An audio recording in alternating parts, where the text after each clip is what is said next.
For a long time, your main man has sat on the sidelines and heard the videos, listened as the makers spoke, and read the comments in the boxes below on two topics that will be forever enjoined in the minds of the role-playing masses. And those are Railroad and Sandbox. Now everyone in the world wants to know what your main man thinks about this topic. And your main man is prepared to answer. Now, with the Sandbox, there is the absolute worst games that have ever been run. All of them. Every single one of those horrible games. Horrible. Not bad, not terrible, not even the balls, but horrible. Just wretched, horrendous games. They're all Sandbox. Every single one of them. Sandbox can completely fail when you have a game master who's lazy. With Sandbox, you need a lot of preparation, but it's very different. Railroad is plot. That's what Railroad is. It is plot, and it is a plot. It's one plot, and it might be long, and so I didn't mess the video up there. But oh well. The plot might be long, and it might have loads of different ways you can offshoot it, but it's one plot, and you kind of have to stay within the bubble or bubbles, and you can do Railroad in all sorts of different ways. But with Sandbox, the worst Sandbox you can ever have is it's just empty. In fact, let's just call it better than sand. There's sand in there. It's just a box, and the box don't rock. I'll tell you that right now. When you're in there in that space of nothing, because it hasn't been popular, the game master hasn't thought. Particularly when the game master goes, "Oh, just go in there and run it right off the cuff." Not with me, you won't. You're towards the asshole and do some work. When you're doing Sandbox, there's two things that you have to do. You have to prepare settings, which all preparation means, and it scares the hell out of some people. I know people are cringing and their boots at home. Oh, preparation! Oh God, how could I do that? Oh, you just think about it, man. Just think about it. Like preparation, you just be in the shower. Oh, that's a good idea. You be sitting there about to go to sleep. Oh, let's go there. Let's write that down on my notebook by the bedstand. And you could bring that, and you could bring that idea, and you could be driving home. Another idea, right? So it's just the things you need to prepare and use these ideas towards, for the most part, are settings. Know your settings. If the players are here, they can't get all the way over here. It's just not going to happen. Like that's like 20 levels of walking. You understand? It's just a small geographical area, maybe square 100 miles, maybe even a little more than that you really need to prepare. Now, I'm not saying that's all you should do, but if you want the bare bones, just prepare that. You know, you have like maybe 7 cities, a few small towns and hamlets in between them, a few other little places like, you know, this particular inn that they're going to have to go to a lot because they're like, you know, there are inns everywhere, and there's that one inn out there in the woods that they happen to come by many different times. Like, oh, let's stay there. Oh, yeah, that the old Apple Inn. Yeah, we like that place. And you know, you design maybe the 3 different forests that are there. You design the mountains or hills and what's under the ground. And you can start going in and more and build up the coastline and the islands and all sorts of different things the players can interact with. What's there? What are the names of cities? How does that city feel? How does this one feel different than this one? Cardboard cities are terrible. It's like this city feels the same as this one. Well, wait a minute, dude. I just heard you describe. I remember 3 seconds ago you described the architecture of this city, and this city sounds exactly the same. There's no differences. You know, there's no differences in the people. There's no differences in the religion. There's just no. You know, you need to have those differences, and they need to affect the player. When one feels different than the other, one setting feels different than the other. Particularly when they're similar. They're similar circumstances are the most easy to compare. You can compare one city to one city. And like if they both are kind of the same city, you're like, oh, that's kind of butt. But when they come off, they don't have to come off drastically different.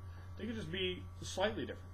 You'd be like, well, the dominant architectural design happens to feature hip-style roofs in this city, And in the other city, they feature multiple gabled roofs, particularly 6 gables on roofs is very, very common. There's 3 up front, 2 on the sides, and 1 big one in the back on so many of the buildings that are built there. Maybe one is all flat shed style roofs, and one has muddy, filthy thoroughfares, and another one has cobblestone and all neat. They wouldn't let animals in the city. Maybe one of them is just infested with cats, and it smells like cat piss. And the reason is because there's rats everywhere, and you can't remain infested with so many cats if you don't have lots and lots of rats, because if cats are vicious, start starving. Unless people are feeding them or whatever. But those sort of ideas, put little details. All you gotta do for a city, right? Look, real simple. Give it a little bit of architectural slap together. Throw like 3 temples in it. And this is a city, not a town. Have a power base, and then have a population demographic, and then like maybe 2 sites of interest. It could be whatever you want, and they could be different. That, and then maybe 6 details, like, oh, there's a lot of people that sing in the streets here, or the people in this town are very unhappy, and you don't have to just explain like, oh, the people in this town are very unhappy, but you just you bring it up, the way they act, the way they look. People here are very distrustful. People here are very open. This town, although it does of course smell like a city because it's got horse shit everywhere, and urine and piss pots and all that stuff. Remember those details in describing the city. But just the smell of fresh baking bread and meats, and it just smells wonderful, particularly in this one district. Or the smell of salt water and a fish market, and where there's lots of prostitutes in this city, or they have tremendous amount of orphans. Go on and on and on and on and on, right?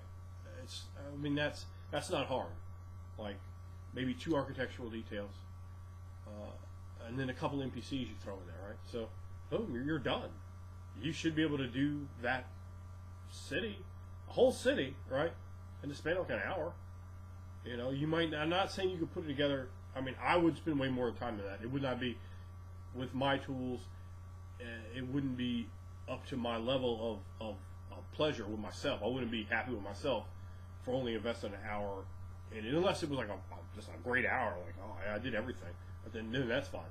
But I would want to spend more time probably myself. But I'm just saying to give you an idea, regardless of where your tool set is. If you just do those simple things, you can knock your city out in like an hour. And so you got 7 of them. You can even scale that back, right? Just use like 3. That's 3 hours right there, and then spend maybe another 2 on constructing a few NPCs. So you're in like 5 hours of prep time, period. And you got a couple of NPCs that they can interact with at lower and higher power stations, and then you got some cities, and you understand you're from forest. So maybe I said 5. Let's say like 8.5. The total. That doesn't mean you sit there for one day and have to do it, but 8.5 total hours of prep time, and boom, you actually have a populated. You have sand in your box, and that might not be good for some boxes, but it is good for the box we're talking about right here. So when you really dig into that idea, you're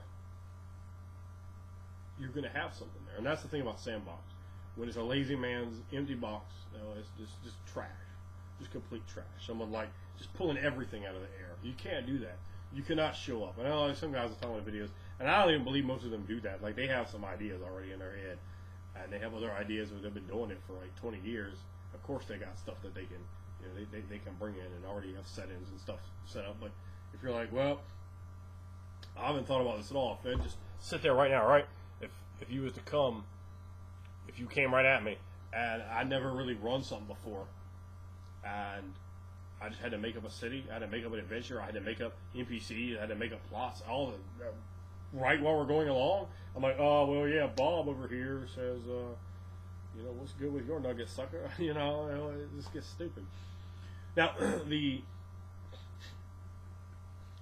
train tracks or story style of game, the writer style of game, can be very horrible, particularly if it's not good. Like if they wrote a bad story, you're like, oh, dude, this is a horrible story. I don't want to hear this one.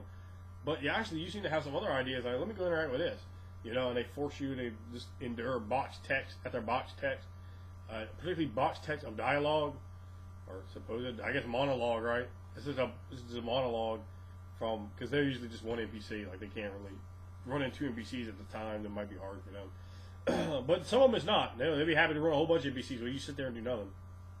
And those kind of things are frustrating writers. Just horrible, horrible, horrible stuff. Now, the way you want to take both these things, because remember, railroad is plot. Okay? It's plot. When you say, I want a plot, that's a railroad. The sandbox is setting and NPC. It's being able to walk into an NPC, boom, and your personalities collide, and explosion happens. Organic plot development. And that's a wonderful thing. However, when you take, this is how I run a game, right? I'll take and lay like 3, like, hell on wheels type train tracks. I mean, there'll be these huge overarching plots that the PCs can or cannot get attached to, depending on what. I'll throw plenty of leads out, and I like to start a game the very defined railroad track. The first 1 to maybe 3 sessions, you can have it nice and railroad tracked out. The reason being to give the players a sense of the mood and the tone and the theme of the game. And there's going to be stuff interesting enough where they're going to be happy to consume it. Maybe like, well, you're on an island. And it's like, well, I mean, there's not really too much you can do on an island. You're going to kind of have to go along with trying to figure out whatever the plot is to maybe eventually get you off the island. Or maybe you get eaten by cannibals. I mean, who knows? Cannibals do be hungry. And they do be luxuriously devouring your bones. So,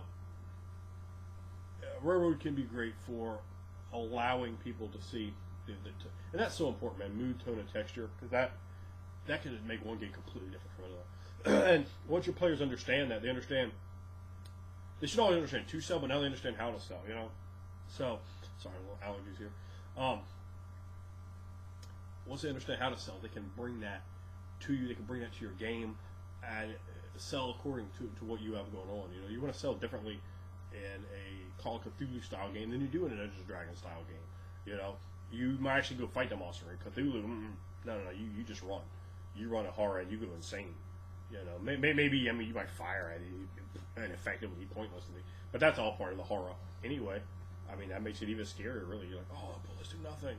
In fact, they may have even done something, but you're so horrified, you like shot them all up in the air over them. And it could be kind of a bad situation right there. So I think that's something really important to think about when you're doing that, is combine the styles, right? Have those NPCs that can be interacted with freely. Allow your characters to go to whatever city, whatever forest, whatever mountain range they want, and just listen to them and say, hey, after the dance session, one of the greatest ways to not get hung up is to say, what do you guys plan to do? And then you have like a week or 2 weeks, whatever it is, or a day, maybe. We've all been there, I think so, and that's great when the player's like, oh, let's do it tomorrow. The game master, like, you start feeling pretty good. You're like, oh, okay, yeah, you guys want to do it tomorrow? All right, yeah, like, we can do it tomorrow. So, all right, good time too. So when you have the mixed elements, this is really what you want. By themselves, both styles have problems, and the problem is you've taken the whole and divided it into 2 parts, and it's just the whole. It's role-playing.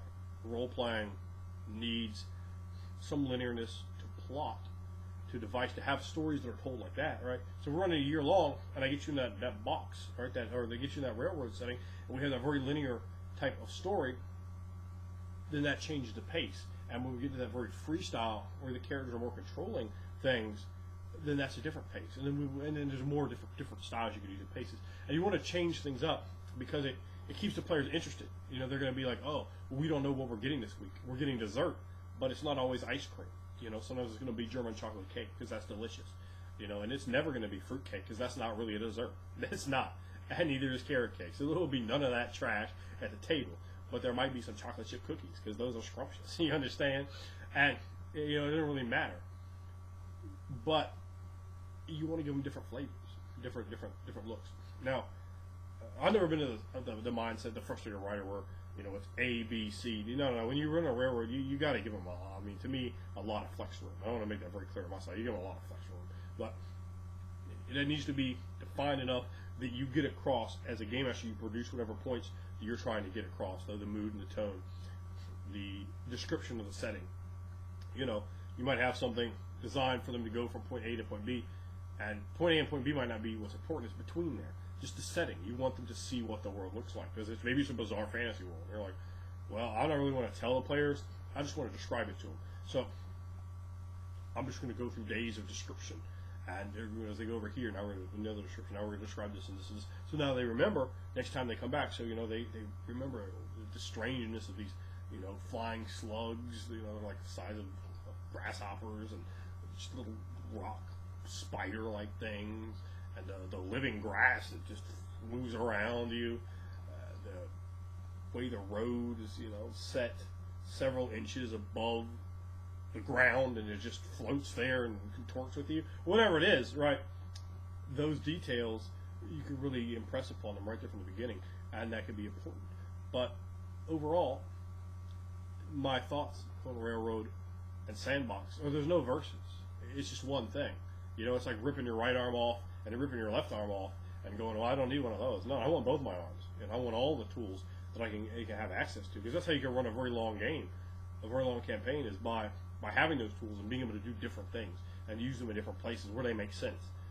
You know, particularly, Railroad really works well like this. You kind of get the players on board with the Sandbox, right? They have designed, like, this is what we want to do.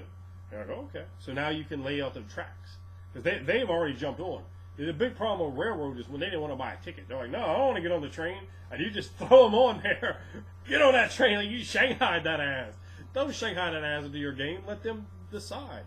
You know, that's the thing. If they want to get onto it, you know, let them get onto it. If they want to get onto this plot where they have to go under the ground and explore the strange grottos and deal with the mad Darrow, you could have that.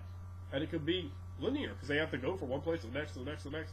They have to. It's, you know, from here to there is going to be the one way that they find. It's not like they're necessarily going to have 8 ways to get down. Now, you might, but I'm just saying, as a quick example, that you could just slide them in there, and then you can have all those different sort of encounters. You can bring those strange items. And remember, when I say encounters, I don't mean just hack and slash. I mean, you know, they can see strange glowing slime, and they can see a lake of living magma that's like oozing around. I mean, there's some interesting things that you could show them, and show them the strange horseshoe crab-like creatures that just be moving around. I mean, there's animals, but you can put boots to them, but